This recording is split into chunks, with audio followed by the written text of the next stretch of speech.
So guys నేనైతే ముందుగానే చెప్పా కదా. సో ఈ విధంగానే ఎక్స్పెక్ట్ చేశా అనమాట నేను. సో మన సబ్స్క్రైబర్స్ ఆల్రెడీ పెడుతూనే ఉన్నారు కామెంట్స్ అయితే.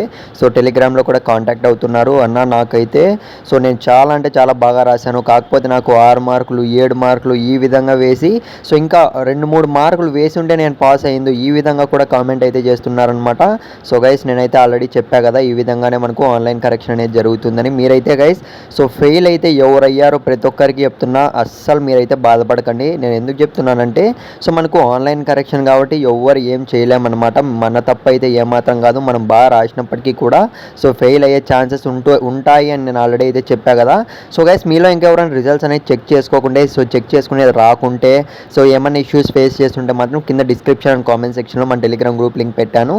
సో నన్ను అయితే కాంటాక్ట్ అవ్వండి, అక్కడైతే నేనైతే రిజల్ట్స్ అనేవి చెక్ చేసి పెడతాను. సో గైస్ ఇవాళ చూసుకున్నట్లయితే మనకు సో ఎన్నో రోజుల తర్వాత అంటే మనకు చాలా డిలే చేసిన తర్వాత AP intermediate first year supply results అయితే వచ్చేసాయి.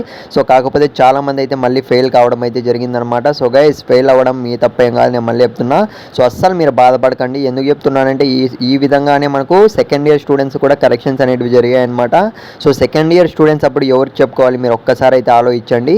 సో చాలామంది డిప్రెషన్లకు అయితే వెళ్ళిపోతుంటారు, వాళ్ళ కోసం అయితే చెప్తున్నా. సో గైస్ ఖచ్చితంగా మన సబ్స్క్రైబర్స్ సో మీకైతే నేను క్లారిటీ కాన్ఫిడెన్స్ అయితే ఇస్తున్నా కదా, ఖచ్చితంగా మీరు రీవెరిఫికేషన్ అనే ఆప్షన్ ఉంది, ఖచ్చితంగా పాస్ అవుతారు. సో మన ఛానల్ సబ్స్క్రైబ్ చేసుకోండి, మీకు ఎప్పటికప్పుడు అప్డేట్స్ ఇస్తుంటా, ఫాలో అవుతుండండి. మీరు ఖచ్చితంగా నెక్స్ట్ రీవెరిఫికేషన్ అప్డేట్ అయితే ఇస్తాను. సో టెలిగ్రామ్ గ్రూప్లో జాయిన్ అవ్వండి గైస్.